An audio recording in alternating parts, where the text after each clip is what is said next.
Well now, that storyline made a hell of a lot of sense. Welcome to the horror show. You realize there is nowhere to run. Don't know game to fight. Paranoia is getting your life.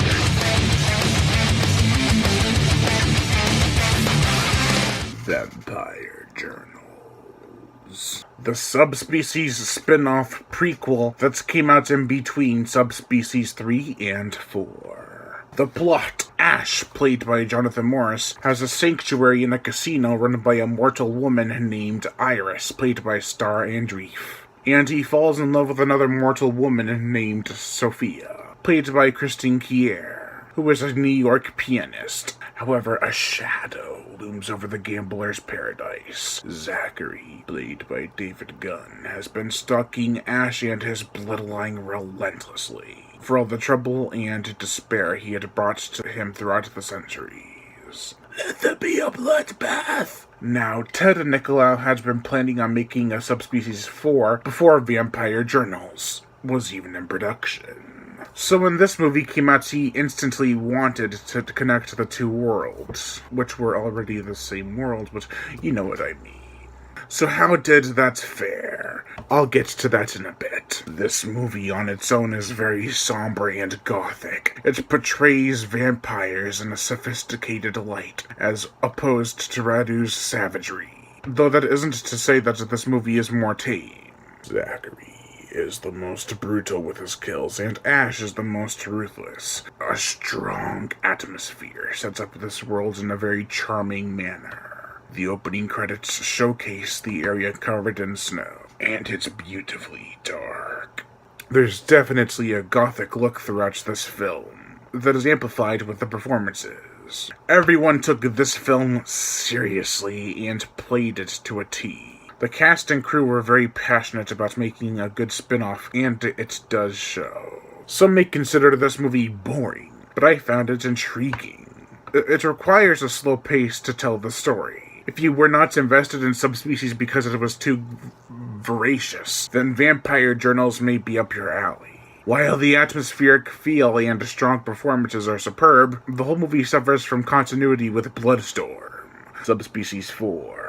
Ash and his fledgling Serena, played by Floriela Grappini, and even Dimitri, played by Mejia Denvel, returned for the fourth installment in the Subspecies franchise. However, spoilers, Ash and Dimitri die in this movie, and Serena was abandoned by Ash, but they're back together in Subspecies 4? What? But I can forgive that because this movie works more than it fails. What I really enjoy about this movie is that the vampires act like sophisticated, sensual, and smart bloodsuckers of the night. However, that doesn't mean they don't make mistakes. There are often times in this movie where a vampire will be feeding and then would accidentally kill their snack. It shows a weakness and a flaw in the perfect species. The undesirable thirst for blood makes them crazy. It is tragic yet awesome to see vampires that cannot control their hunger. Yet they act as though they're doing just fine in society. The gore, the effects. This is probably the goriest movie in the Subspecies universe. We get decapitations, stabbings, bloody feeding, and a gnarly head-twisting scene. Very violent. The effects are good too. There is an interesting crossfade effect when Ash wakes up. When he sleeps, he's a rotting corpse, but when he wakes up, he's normal looking. The hell? Why didn't Radu have that happen to him? He's older. Still, the effects are solid.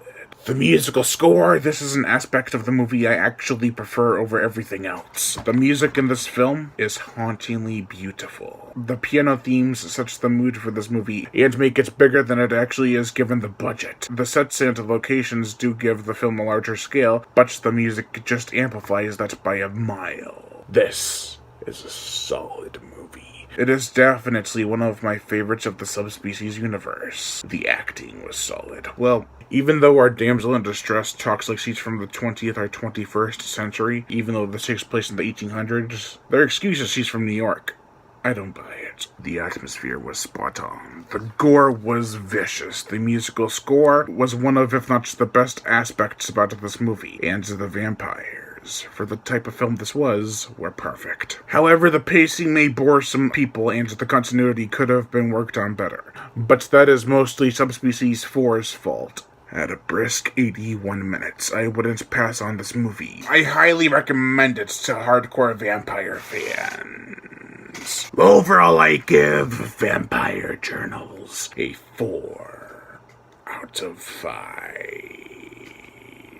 I am Brian Gatto, host of Horror Show Entertainment. Make sure to like my Facebook page in the description below and to leave comments and subscribe. Oh shit!